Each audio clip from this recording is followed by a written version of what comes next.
We came in our millions, okay? The biggest protest in British history. You, the British public, have now made London the battleground for this fight. We're going to do it again. I'm sorry, some people couldn't hear because there's too many of us. And we need to be in Hyde Park. We need to make this the biggest concert, the Unite the Kingdom concert. What an amazing day. Thank you for every one of you who travelled there. Thank you for your behaviour. Thank you for your support, every one of you. We've made London the battleground. We didn't get to finish it. We didn't get to kill our clothes from speeches. We didn't get to tell you our vision of how we can change this country, but we're going to. We're going to do it again. Unite the Kingdom, unite the West. It's a cry for help. We want world leaders. We want them coming from all over the globe. London has been chosen. You, the British public, have made that happen. If you attended, did you have a good day? Do you want to do it again? Okay? We've just broke every record on the amount of people who have ever protested, on probably live viewers on X, all over the board. So I'm tired, a long week, but every one of you helped us make history today. The fight's not over, it's just starting. That's the reality, yeah? We need all of you to get involved. Everyone. We've all got a role to play. Don't talk about change, be the change. That's the reality, yeah? That's what we need. Thank you to Elon Musk, man. What a moment. What a moment. I got 20 minutes out of Elon Musk's time. He gave that time to you, the British public. He spoke up for us. He's continued to fight for us for free speech, as have Donald Trump, as have JD Vance. So when you voted, if you're in the United States, when you voted to save America, it weren't a vote to save America, okay? Everything you've seen today would never have happened without your vote. It's a vote to save the West. The fight back is on.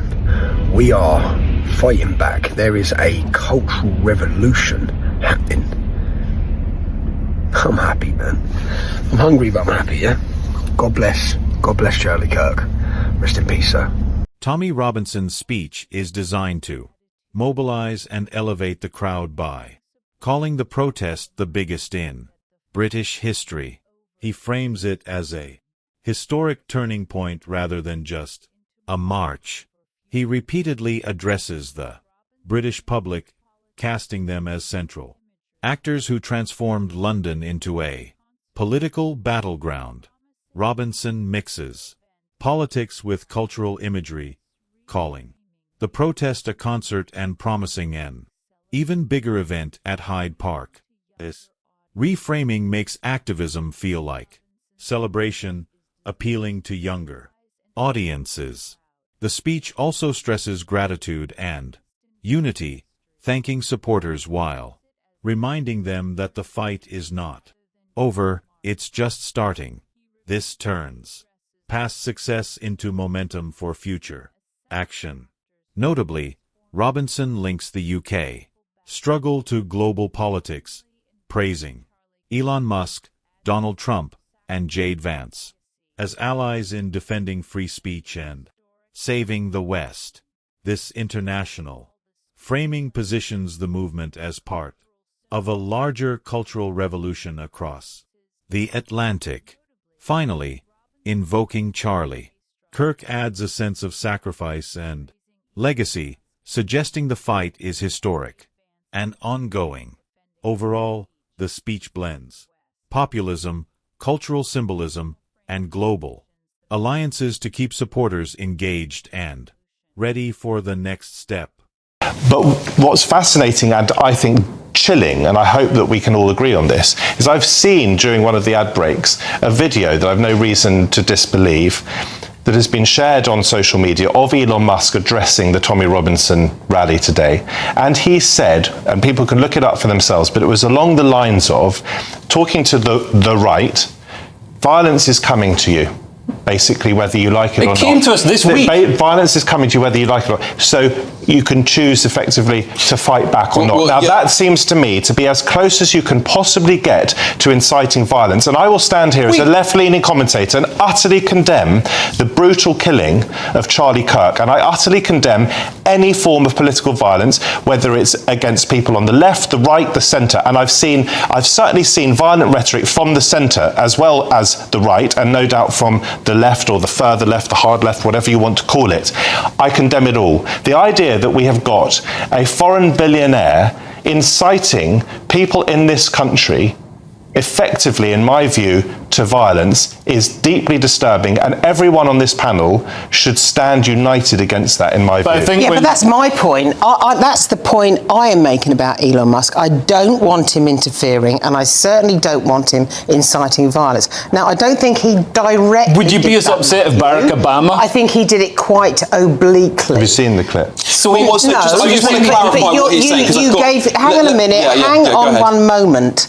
But you just read the words out to me, and it didn't seem too direct to me. Nevertheless, I mostly agree with you. I don't want him to be interfering in our politics. But I have to say, to kind of project or even forecast that there will be violence, when what we can largely see from this rally, let me finish, what we can largely see from this rally is that's a really low number of arrests. Mostly it was non-violent. And one of the things the governor of Utah said after the assassination of Charlie Kirk, that the remarkable thing was the low level of violence. There was no real reaction across the whole state. So to be projecting violence onto a situation that doesn't need it is entirely wrong. All right, number one, he wasn't projecting violence. I mean, you've already said, you're interpreting his words. He did when politicians say, we need to fight, that doesn't mean we need to fight with a big axe. No, he was talking about violence. Let me clarify his words. Let me Leo finish. Violence is coming. Let Leo finish his words, then I'll read the words he said out. But also, I'm not sure, maybe it did call for blood in the streets, I don't know, but also, I mean, it's strange for the left to be saying, oh, why is the right so violent, just a couple of days after a right-wing commentator was gunned down and killed in front of his family. Two things. Matthew, just hang on, just let me read these words, because this is important to the audience here, because we're talking about what Elon Musk, we need to have full context. He said this, Elon Musk told the crowd in Central London, my appeal is to British common sense, which is to look carefully around you and say, if this continues, what world will you be living in? This is a message to the reasonable centre, the people who ordinarily wouldn't get involved in politics, who just want to live their lives. They don't want that, they're quiet, they just want to go about their business. My message is to them, if this continues, that violence is going to come to you, you will have no choice. You are in a fundamental situation here. Whether you choose violence or not, violence is coming to you. You either fight back or you die. That is the truth, I think. There you go. Okay? That's what he said. And what do you think about that? What do you think about that? What did he get wrong? Let me just get one more. Let me just add the last line. He said, there's so much violence on the left with our friend Charlie Kirk getting murdered in cold blood this week and people on the left celebrating it openly. The left is a party of murder and celebrating murder. I mean, let that sink in for a minute. That's who we're dealing with here. The exchange between Linda Dubberly, Leo Pierce, and Matthew Stadlin highlights the polarizing effect of Elon Musk's remarks at the Unite the Kingdom rally. Dubberly frames Musk's words as irresponsible incitement, warning, against projecting violence onto an already tense situation.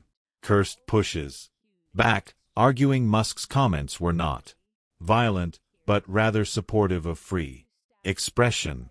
Stadlin's involvement underscores how the debate is less about the words themselves and more about how they are interpreted in a politically charged environment.